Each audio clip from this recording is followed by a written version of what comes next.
Metong kareng makuli alugal ngayon 2025 midterm elections ing kapat a distrito ning Pampanga.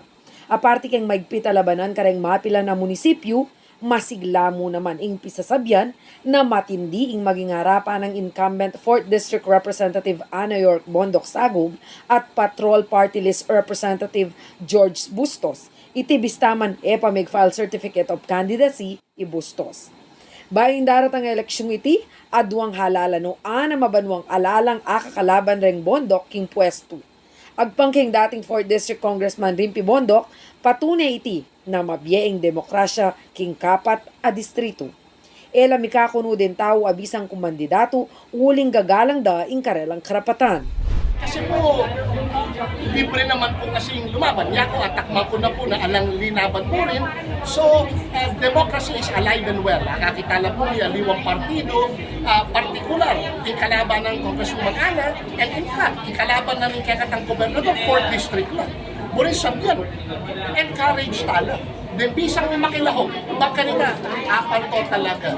Itang burida rin, pero mupin, siguro kareng apal kabalen na reta, satisfied no rin memalen, at kaya tahimik na yung politika.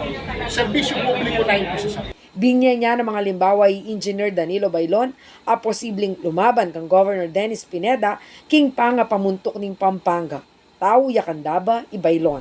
Natural mo po, bala mo yung pakamanan ng governor, tinyang kalaban, ibagkandaba sa ating politika. Manibat 1992, Bondoc na lading maging representante ng 4 distrito. Mumunaya ing mayango na biye ay dating Congressman Emigdio Bondoc.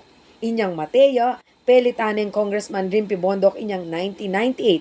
At ang ganang ngeni, ilang misasalita ning kapatad na ay Doktora Rimpy Bondoc Sagum.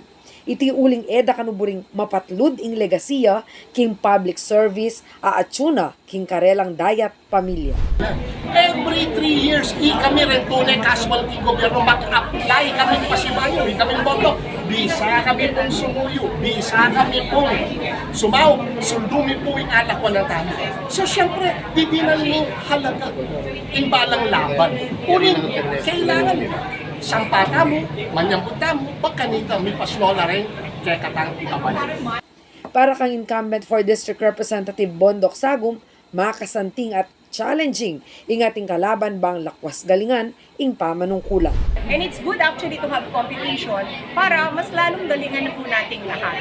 Again, yung katumbali natin is also another group and we welcome naman po the challenge. Ganda po talaga yung tuloy-tuloy kasi ang dami po talagang mga magagandang projects pag napunta ibang tao tinatanggal or sinisira. Sa atin po, tuloy-tuloy ang progreso. That's why the tagline is isulbo po yung paligid.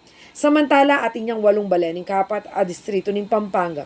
Bistamat kapat aldo na pamuning filing of certificate of candidacy, posibleng alala kanung akalaban king panga alkalde ding king Makabebe, San Luis, Minalin, Ampong, Apali. Diyan Alumbang Parungaw, CLTV 36 News.